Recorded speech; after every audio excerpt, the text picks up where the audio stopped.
오늘도 쉼의 서재에 오신 것을 환영합니다. 지금부터 들려드릴 이야기는 오래전 사람들의 입에서 입으로 전해지던 이야기입니다. 편안히 들으시며 잠시 옛날로 돌아가 보시기 바랍니다. 조선 후기 경상도 깊은 산골 마을에 종득이라는 31살 노총각이 살고 있었습니다. 종득이는 대대로 약초를 캐어 팔던 약초꾼 집안의 외아들이었습니다. 아버지는 종득이가 15살 때 산에서 약초를 캐다가 낭떠러지에서 떨어져 돌아가셨습니다. 그날 이후 종득이는 홀로 되신 어머니를 모시며 아버지의 뒤를 이어 약초꾼이 되었습니다. 종득이는 산을 누비며 각종 약초를 캐었습니다. 인삼, 당귀, 천궁, 작약 같은 귀한 약재부터 쑥, 질경이 같은 흔한 풀까지 산에서 나는 것이라면 무엇이든 캐어다 장에 내다 팔았습니다. 하지만 약초꾼의 삶은 고달팠습니다. 산에서 약초를 캐려면 새벽같이 일어나 해가 질 때까지 험한 산길을 걸어야 했습니다. 여름에는 뙤약볕에 땀을 흘리고 겨울에는 손이 꽁꽁 얼어붙었습니다. 뱀에게 물릴 뻔한 적도 한두 번이 아니었고 곰을 마주쳐 혼비백산 도망친 적도 있었습니다. 그렇게 고생해서 약초를 캐어다 팔아도 돈은 얼마 되지 않았습니다. 약재상들은 늘 헐값에 약초를 사갔고 종득이는 속이 터져도 어쩔 수 없었습니다. 땅 한 떼기 없는 가난한 약초꾼에게는 선택의 여지가 없었기 때문입니다. 종득아, 오늘도 수고했구나. 저녁이 되어 집으로 돌아오면 어머니께서 따뜻한 밥상을 차려주셨습니다. 비록 나물 반찬의 보리밥이었지만 종득이에게는 세상에서 가장 맛있는 음식이었습니다.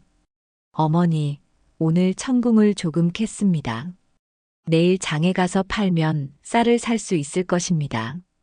그래, 수고했다. 어서 밥 먹어라. 어머니는 허리가 굽고 손이 거칠었지만 눈빛만은 따뜻했습니다. 종득이는 그런 어머니를 바라보며 늘 마음이 아팠습니다. 아버지가 살아계셨다면 이렇게 고생하시지 않아도 될 텐데. 어느 가을날 저녁이었습니다. 산에서 돌아온 종득이가 마당에서 약초를 널고 있는데 어머니께서 방문을 열고 나오셨습니다. 종득아. 예, 어머니. 잠깐 이리 와 앉아보거라. 어머니의 목소리가 평소와 달랐습니다. 무언가 할 말씀이 있으신 듯 했습니다. 종득이는 손을 털고 어머니 곁에 가서 앉았습니다. 종득아, 내 나이가 올해로 31이다. 예. 이 애비 없는 자식을 키우느라 내가 살림을 다 말아먹었구나. 그 바람에 내가 장가도 못 가고 이 모양이니 어머니의 눈가가 붉어졌습니다. 종득이는 가슴이 철렁 내려앉았습니다. 어머니, 그런 말씀 마십시오. 소자가 아직 젊은데 무슨 걱정을 그리 하십니까? 점기는 30이 넘으면 늙은이지. 이 어미가 죽기 전에 내 장가 가는 것 보고 싶구나. 손주 얼굴 한번 보고 눈을 감는 것이 이 애미의 마지막 소원이다. 종득이는 아무 말도 할 수 없었습니다. 어머니의 머리는 어느새 백발이 되어 있었고 주름진 얼굴에는 세월의 풍파가 가득했습니다. 어머니, 소자가 불효막심하옵니다. 불효는 무슨? 이 어미가 무능해서 그런 것이지. 종득이는 고개를 숙인 채 한숨만 내쉬었습니다. 사실 종득이도 장가를 가고 싶었습니다. 마을의 총각들은 20즈음이면 다들 장가를 갔습니다. 하지만 종득이에게는 그럴 형편이 못 되었습니다. 혼인을 하려면 납패와 신방 그리고 잔치상을 차릴 돈이 있어야 했습니다.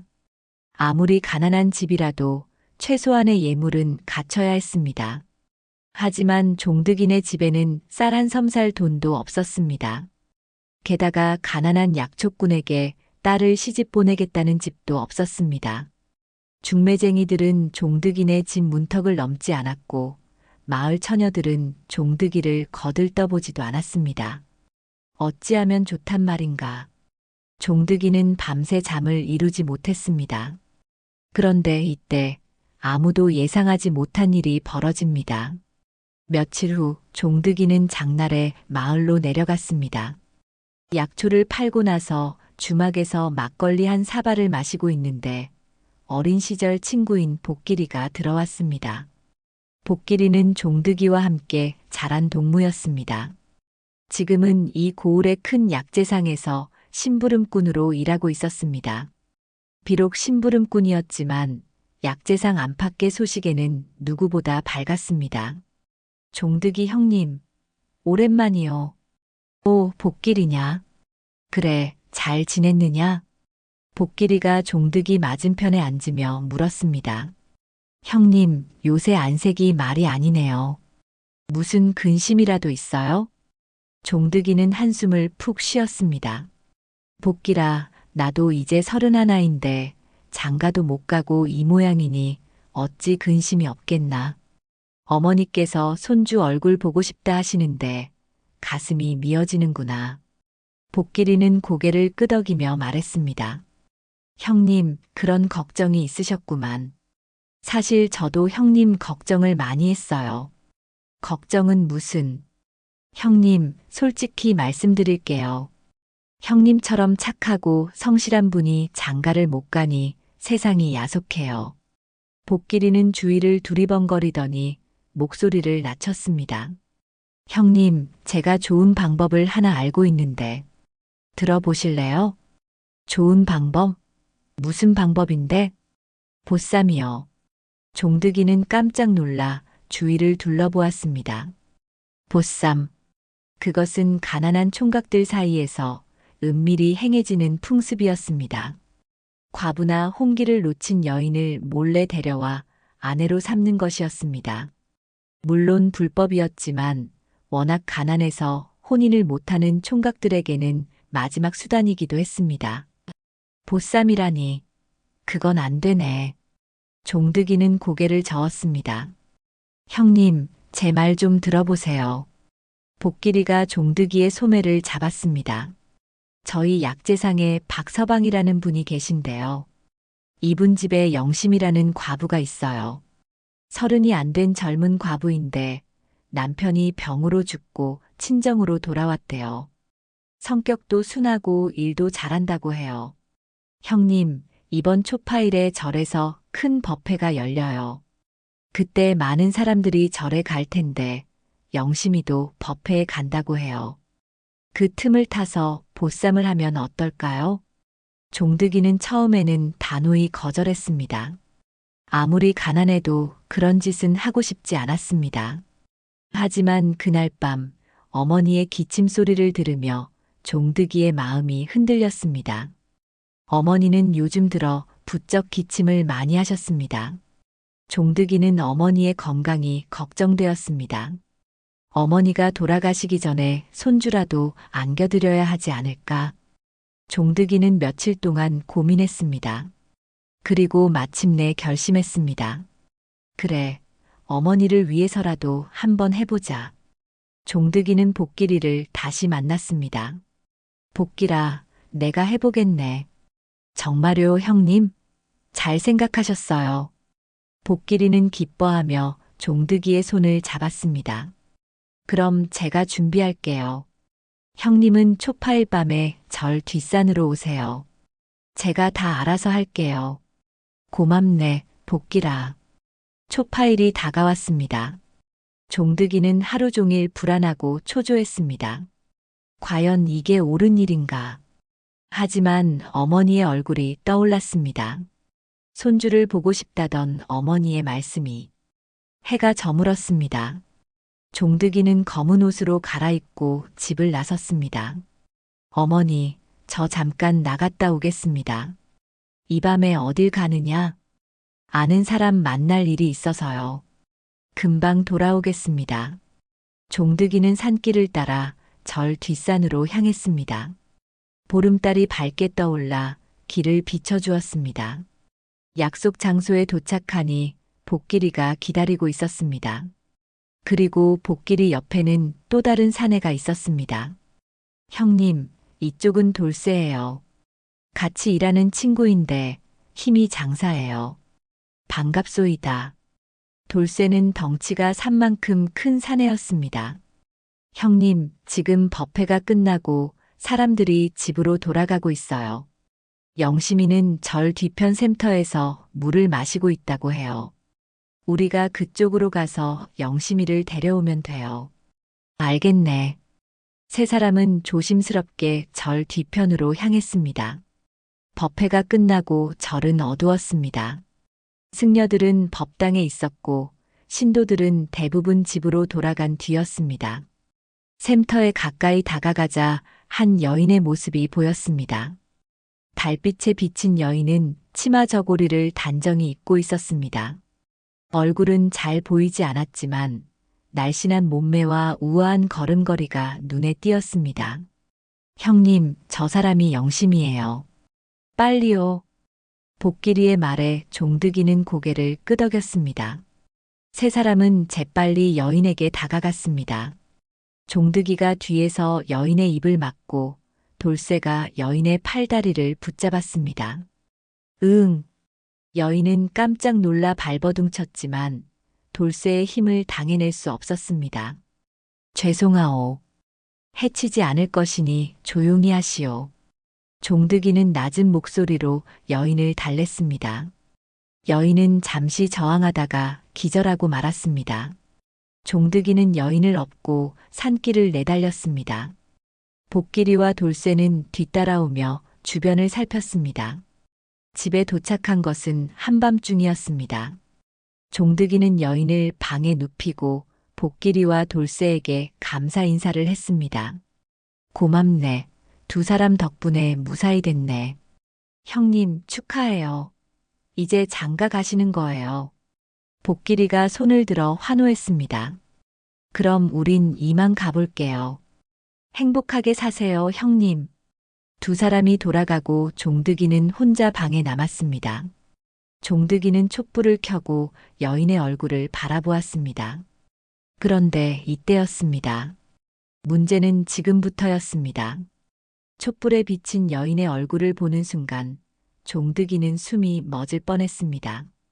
이건 생각보다 나이가 많아 보였습니다. 30이 안 됐다던 영심이와는 달랐습니다. 얼굴에는 주름이 조금 있었고 머리카락에는 흰 머리가 섞여 있었습니다. 하지만 그것보다 종득이를 놀라게 한 것은 다른 것이었습니다. 여인의 옷깃에 달린 패물이었습니다. 그것은 의녀를 상징하는 표식이었습니다. 의녀라고 영심이가 아니란 말인가? 종득이는 식은땀이 흘렀습니다. 사람을 잘못 데려온 것이 분명했습니다. 그것도 평범한 과부가 아니라 의녀를. 의녀는 관청에 소속되어 왕실과 양반가의 부녀자들을 치료하는 여인이었습니다. 비록 천민 신분이었지만 의술을 익힌 전문 인력이었습니다. 함부로 건드릴 수 있는 존재가 아니었습니다. 큰일 났다. 이를 어쩐단 말인가. 종득이가 당황하고 있을 때 여인이 눈을 떴습니다. 여인은 주위를 둘러보더니 천천히 몸을 일으켰습니다. 그리고 종득이를 바라보았습니다. 놀랍게도 여인의 눈빛은 차분했습니다. 당황하거나 두려워하는 기색이 없었습니다. 여기가 어디냐? 여인의 목소리는 낮고 또렷했습니다. 종득이는 진땀을 흘리며 대답했습니다. 죄송합니다. 제가 잘못했습니다. 잘못이라니 무슨 잘못을 했느냐? 저는 다른 사람을 데려오려 했는데 그만 실수로 어른을 모셔온 것 같습니다. 여인은 눈을 가늘게 뜨고 종득이를 살폈습니다. 보쌈이로군. 예. 종득이는 고개를 푹 숙였습니다. 그래, 누구를 보쌈하려 했느냐? 박서방 집에 영심이라는 과부를 데려오려 했습니다. 그런데 어두워서 그만 사람을 잘못. 영심이? 아, 그 아이. 여인은 피식 웃었습니다. 영심이는 법회가 끝나자마자 집으로 갔다. 내가 샘터에 혼자 남아 있었으니 날 데려온 것이로군. 정말 죄송합니다. 제가 바로 어른을 모셔다 드리겠습니다. 종득이가 벌떡 일어나려는데 여인이 손을 들어 막았습니다. 잠깐. 예. 내가 누구인지 먼저 말해보거라. 종득이는 떨리는 목소리로 자신을 소개했습니다. 저는 이 마을에 사는 종득이라 합니다. 약초꾼입니다. 약초꾼? 여인의 눈이 번뜩였습니다. 그래, 무슨 약초를 캐느냐? 인삼, 당귀, 천궁, 작약. 산에서 나는 것은 다 캡니다. 여인은 종득이를 위아래로 훑어보았습니다. 종득이의 손을 보더니 고개를 끄덕였습니다. 손을 보니 산을 많이 탔구나. 손바닥에 굳은 살이 많다. 예. 나이는 몇이냐? 31입니다. 31에 장가도 못 가서 보쌈을 했다. 이 말이지? 종득이는 부끄러워 얼굴이 빨개졌습니다. 여인은 한참 동안 종득이를 바라보더니 물었습니다. 왜 장가를 못 갔느냐? 사연을 말해보거라. 여기서 한 가지 꼭 짚고 넘어가야 할 이야기가 있습니다. 종득이는 자신의 사연을 솔직하게 털어놓았습니다. 어린 나이에 아버지를 잃고 홀어머니를 모시며 살아온 이야기. 가난해서 30이 넘도록 장가를 못 간 이야기. 어머니께서 손주를 보고 싶어 하시는 이야기. 모든 것을 솔직하게 말했습니다. 여인은 종득이의 이야기를 조용히 들었습니다. 그 눈빛에는 연민과 이해가 담겨 있었습니다. 이야기를 다 들은 여인이 입을 열었습니다. 나는 송삼례라 한다. 송삼례? 그래. 나는 원래 한양 해민서의 의녀였다. 해민서. 그곳은 백성들의 병을 치료하는 관청이었습니다. 의녀들은 그곳에서 의술을 배우고 환자들을 돌보았습니다. 35해 동안 의녀로 살았다. 왕실의 귀한 분들부터 가난한 백성들까지 수많은 사람들을 치료했지. 종득이는 놀라서 물었습니다. 그러면 어른의 나이가 37이다. 37. 종득이보다 6살이나 많았습니다. 그런데 왜 이 시골에 계신 겁니까? 삼례는 쓸쓸히 웃었습니다. 나이가 들어 은퇴한 것이다. 의녀도 나이가 들면 물러나야 하거든. 의녀의 삶은 녹록지 않았습니다. 어린 나이에 관청에 뽑혀가서 의술을 배우고 평생 환자를 돌보다가 늙으면 쫓겨나듯 은퇴하는 것이 의녀의 운명이었습니다. 은퇴한 뒤에 갈 곳이 없었다. 친정 부모는 이미 돌아가셨고 형제도 없고 그래서 옛날에 치료해준 인연이 있는 이 마을에 와서 지내고 있다. 삼례의 목소리는 담담했지만 어딘가 쓸쓸함이 묻어났습니다. 종득이는 갑자기 미안한 마음이 들었습니다. 자신도 힘들지만 이 여인도 힘든 삶을 살아온 것이었습니다. 어른, 정말 죄송합니다. 제가 바로 모셔다 드리겠습니다. 삼례는 고개를 저었습니다. 잠깐, 서두르지 마라. 예. 내 사연을 들으니 마음이 움직이는구나. 삼례는 종득이를 물끄러미 바라보았습니다. 내 얼굴을 보니 성실하고 착한 사람 같다. 눈빛이 맑고 손은 거칠지만 따뜻하구나. 나도 평생 혼자 살았다. 의녀는 혼인을 할 수 없거든. 젊어서는 그게 당연한 줄 알았는데 나이가 드니 외롭더구나. 삼례의 눈가가 촉촉해졌습니다. 이렇게 보쌈을 당한 것도 인연이 아니겠느냐. 내가 내 아내가 되어주마. 예. 종득이는 귀를 의심했습니다. 어른께서 저와 살겠다고요? 왜 싫으냐? 아닙니다. 하지만 저는 가난한 약초꾼이고 어른은 의녀 출신이신데 의녀가 어쨌다는 거냐? 천민이라서 싫다는 말이냐? 그게 아닙니다. 제가 어떻게 어른 같은 분을. 삼례는 손을 들어 종득이의 말을 막았습니다. 내 조건이 하나 있다. 무엇입니까? 나를 정실 부인으로 대해다오. 비록 의녀 출신이지만 나는 함부로 몸을 판 적이 없다. 평생 의술만 익히며 살았다. 이제는 한 남자의 아내로 살고 싶다. 종득이는 눈물이 핑 돌았습니다. 어른, 아니, 부인. 제가 평생 잘 모시겠습니다. 삼례도 미소를 지었습니다. 그래, 내가 내 아내가 되마. 그렇게 운명적인 만남이 시작되었습니다. 이 장면이 나중에 어떤 의미가 되는지 끝까지 들어보셔야 합니다. 다음 날 아침, 어머니께서 부엌에서 이상한 소리가 나서 나와 보셨습니다. 그곳에는 낯선 여인이 정갈하게 아침상을 차리고 있었습니다. 어머님, 안녕히 주무셨습니까? 삼례가 공손히 인사했습니다. 어머니는 깜짝 놀라셨습니다. 아니, 처자는 누구냐? 그때 종득이가 방에서 나왔습니다. 어머니, 제가 어젯밤에 데려온 사람입니다. 뭐, 데려왔다니, 그게 무슨 말이냐? 종득이는 어젯밤 있었던 일을 솔직하게 말씀드렸습니다. 물론 보쌈이라는 말은 빼고 인연이 되어 아내로 맞이하게 되었다고 했습니다. 어머니는 삼례를 자세히 살펴보셨습니다. 나이가 들어 보였지만 얼굴은 단정하고 몸가짐이 반듯했습니다. 그래, 어디 사는 처자냐?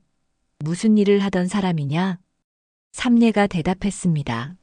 어머님, 저는 한양 해민서에서 의녀로 있다가 은퇴한 송삼례라 합니다.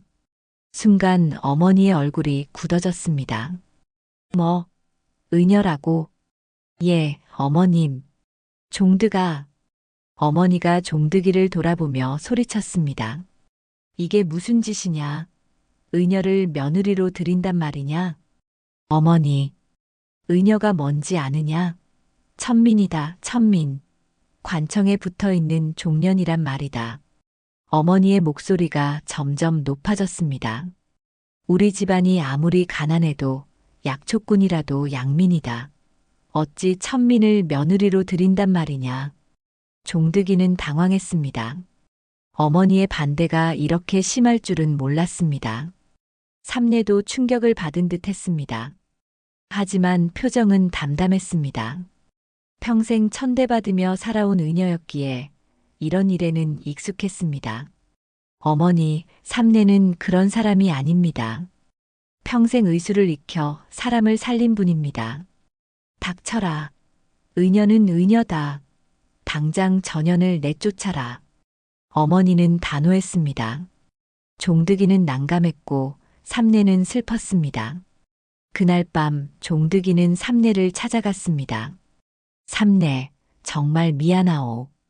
우리 어머니가 너무 고지식하셔서. 삼례는 고개를 저었습니다. 아니다. 어머님의 마음을 이해한다. 천민을 며느리로 들이기 싫으신 거겠지. 삼례. 하지만 나는 포기하지 않겠다. 내가 어머님의 마음을 돌려놓겠다. 삼례의 눈빛은 단호했습니다. 내가 평생 의녀로 살면서 배운 것이 있다. 사람의 마음은 정성으로 움직인다는 것이다. 환자를 치료할 때도 정성이 제일이다. 어머님의 마음도 내 정성으로 움직여 보겠다. 종득이는 삼례의 손을 꼭 잡았습니다. 고맙소, 삼례. 당신을 평생 소중히 모시겠소. 이 선택이 훗날 모든 것을 바꾸게 됩니다. 다음 날부터 삼례의 작전이 시작되었습니다. 새벽같이 일어나 마당을 쓸고 정갈하게 아침상을 차렸습니다. 어머니께 공손히 문안을 드리고 밥을 드신 뒤에는 설거지를 깨끗이 했습니다. 어머님, 진지 잡수셨습니까? 어머니는 대꾸도 하지 않으셨습니다. 하지만 삼례는 포기하지 않았습니다. 어머님, 제가 어깨를 주물러 드리겠습니다. 됐다. 내 손길 받기 싫다. 어머님, 허리가 불편하시다 들었습니다. 제가 안마를 해드리겠습니다. 삼례는 어머니의 거부에도 불구하고 정성스럽게 안마를 해드렸습니다. 어머니는 처음에는 불편해하셨지만 삼례의 손길이 시원하자 조금씩 마음이 누그러졌습니다. 손이 시원하구나. 감사합니다, 어머님. 제가 의녀로 있을 때 안마법을 배웠습니다. 며칠이 지났습니다. 삼내는 하루도 빠짐없이 어머니를 정성껏 모셨습니다. 그러던 어느 날 어머니께서 기침을 심하게 하셨습니다. 콜록콜록. 어머니. 종득이가 놀라서 달려왔습니다. 삼내도 급히 어머니 곁으로 갔습니다. 어머님, 제가 맥을 좀 보겠습니다. 어머니는 거부하려 했지만 기침이 너무 심해서 거부할 힘도 없었습니다. 삼내는 어머니의 손목을 잡고 맥을 짚었습니다. 폐에 한기가 들어 기침이 심해지신 것 같습니다. 제가 약을 지어드리겠습니다. 삼내는 종득이에게 말했습니다. 서방님, 진피, 길경, 감초가 필요합니다. 혹시 있습니까? 예, 제가 캐놓은 것이 있습니다. 종득이가 약재를 가져오자 삼내는 능숙하게 약을 다리기 시작했습니다. 정확한 분량을 재고 불 조절을 하며 정성스럽게 약을 만들었습니다. 어머님, 이 약을 드시면 기침이 나아지실 것입니다. 어머니는 처음에는 거부하셨습니다. 누가 내 약을 먹는다고 했느냐? 어머님, 제발 드셔보십시오. 제가 평생 의술을 익힌 사람입니다. 이 약이 어머님께 도움이 될 것입니다. 종득이도 간청했습니다. 어머니, 제발 드셔보십시오. 어머니는 마지못해 약을 드셨습니다. 놀랍게도 약을 먹은 다음 날 어머니의 기침이 많이 나아졌습니다. 며칠 더 약을 드시자 기침이 완전히 멎었습니다. 이런 신통한 일이 어머니는 믿을 수 없다는 표정이었습니다. 몇 달째 고생하던 기침이 삼내의 약으로 나았던 것입니다. 이후 벌어질 일은 아무도 감당하지 못했습니다. 어머니의 마음이 조금씩 열리기 시작했습니다. 삼내야. 어느 날 어머니께서 처음으로 삼내를 이름으로 불렀습니다. 예, 어머님. 내 의술이 대단하구나. 몇 달을 고생하던 기침을 단 며칠 만에 낫게 하다니. 어머님의 병이 심하지 않아서 그런 것입니다. 제 의술이 대단한 것이 아닙니다. 삼내는 겸손하게 대답했습니다. 그 후로 어머니와 삼내의 관계가 조금씩 나아졌습니다. 삼내는 여전히 정성껏 어머니를 모셨고 어머니도 점점 삼내를 인정하셨습니다. 삼내야, 오늘 저녁은 무엇을 해줄 테냐? 어머님, 오늘은 삼계탕을 해드리겠습니다. 몸보신에 좋습니다. 그래, 수고해라. 어머니의 말투가 한결 부드러워졌습니다. 한 달쯤 지났을 때 마을에 갑자기 전염병이 돌았습니다. 열이 나고 기침을 하며 심하면 목숨을 잃는 무서운 병이었습니다. 마을 사람들은 공포에 떨었습니다. 가까운 의원이 있는 읍내까지 가려면 하루가 걸렸고 그 사이에 환자들이 죽어나갔습니다. 이 소식을 들은 삼내가 나섰습니다. 서방님, 저를 마을로 데려다 주십시오. 마을로요? 전염병이 도는데 위험하지 않소? 저는 의녀입니다. 전염병을 치료하는 것이 제 일입니다. 삼내의 눈빛은 단호했습니다. 종득이는 삼내를 마을로 데려갔습니다. 삼내는 환자들을 하나하나 살폈습니다. 맥을 짚고 증상을 확인하고 약을 지었습니다. 종득이도 산으로 달려가 삼내가 필요하다는 약초를 캐어왔습니다. 두 사람은 밤낮 없이 환자들을 돌보았습니다. 삼내 부인, 우리 아이를 살려주시오. 걱정 마시오. 제가 반드시 낫게 해드리겠습니다. 삼내는 지칠 줄 모르고 환자들을 치료했습니다. 며칠이 지나자 환자들이 하나둘 회복하기 시작했습니다. 열이 내리고 기침이 멎고 기운을 차렸습니다. 마을 사람들은 삼내에게 감사했습니다. 삼내 부인, 정말 고맙습니다. 은인이십니다. 부인 덕분에 우리 가족이 살았습니다. 사람들이 삼내 앞에 절을 했습니다. 삼내는 손사래를 쳤습니다. 아닙니다. 저는 제 일을 했을 뿐입니다. 전염병이 물러가자 삼내의 명성이 온 마을에 퍼졌습니다. 사람들은 삼내를 신이라고 불렀습니다. 사람들은 이 사실을 한참 뒤에야 알게 됩니다. 전염병 소동이 있은 후 어머니의 마음이 완전히 바뀌었습니다. 삼내야. 예, 어머님. 내가 우리 집안에 온 것이 하늘의 뜻이었구나. 내가 처음에 내를 천대한 것을 용서해다오. 어머님, 무슨 말씀을요? 저야말로 감사합니다. 어머니는 삼내의 손을 꼭 잡았습니다. 내가 진정한 며느리다. 아니, 딸이다. 이 늙은이에게 딸이 생겼구나. 삼내의 눈에서 눈물이 흘렀습니다. 그렇게 삼내는 정식으로 종득이의 아내가 되었습니다. 비록 소박한 혼례였지만 어머니의 축복을 받은 혼례였습니다. 혼례 후 삼내는 본격적으로 의술을 펼치기 시작했습니다. 사람들이 병이 나면 삼내를 찾아왔습니다. 삼내는 정성껏 환자들을 돌보았습니다. 한편 종득이는 삼내에게 의술을 배우기 시작했습니다. 서방님, 당신은 약초를 잘 아시잖아요. 제가 의술을 가르쳐 드릴 테니 함께 의원을 열어봅시다. 내가 의원을요? 네. 서방님이 약초를 캐고 제가 처방을 하면 훌륭한 의원이 될 수 있어요. 종득이는 열심히 배웠습니다. 삼내는 훌륭한 스승이었습니다.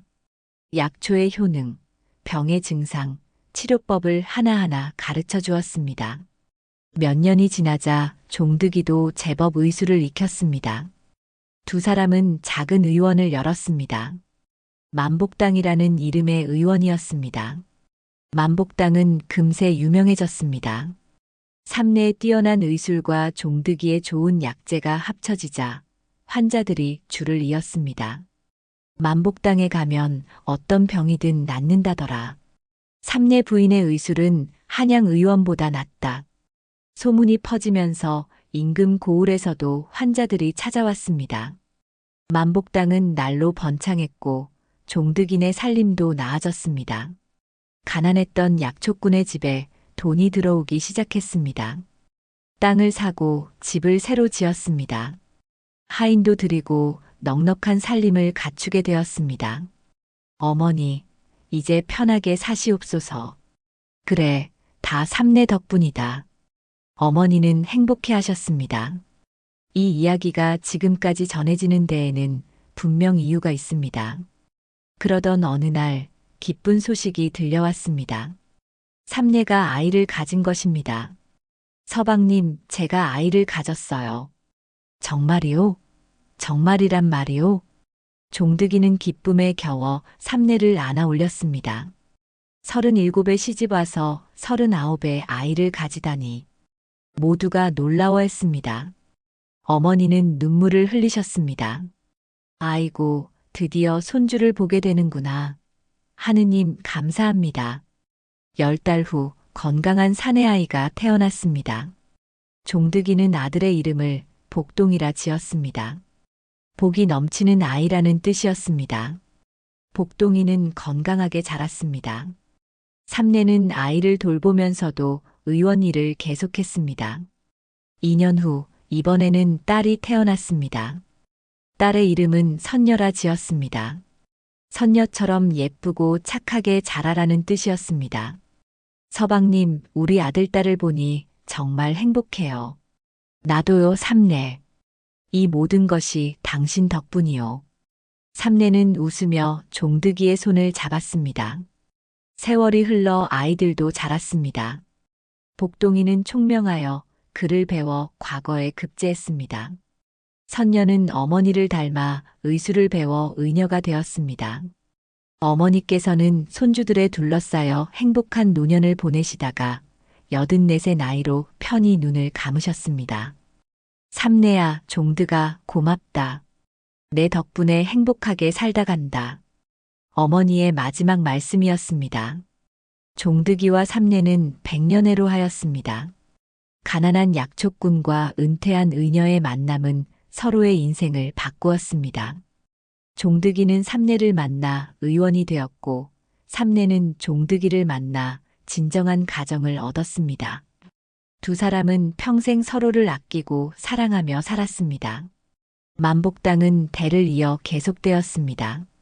복동이가 과거에 급제한 후에도 의원을 지켰고 선녀가 의녀가 되어 어머니의 뒤를 이었습니다. 만복당은 그 지역에서 가장 유명한 의원이 되었습니다. 훗날 사람들은 이 이야기를 전하며 말했습니다. 실수로 잘못 보쌈한 것이 오히려 대박이 되었다. 인연이란 참으로 알 수 없는 것이다. 하늘이 맺어준 인연은 사람의 힘으로 막을 수 없다. 이 이야기는 경상도 일대에서 오랫동안 전해 내려왔습니다. 가난한 사람에게도 희망이 있다는 것을, 실수가 때로는 축복이 될 수 있다는 것을, 진심과 정성은 결국 통한다는 것을, 이 이야기가 사람들의 입에서 입으로 전해지며 오늘날까지 남아있는 데에는 분명 이유가 있을 것입니다. 지금까지 쉼의 서재였습니다. 이 이야기가 마음에 남으셨다면 조용히 구독 버튼 한번 눌러주세요. 다음 이야기로 다시 찾아뵙겠습니다.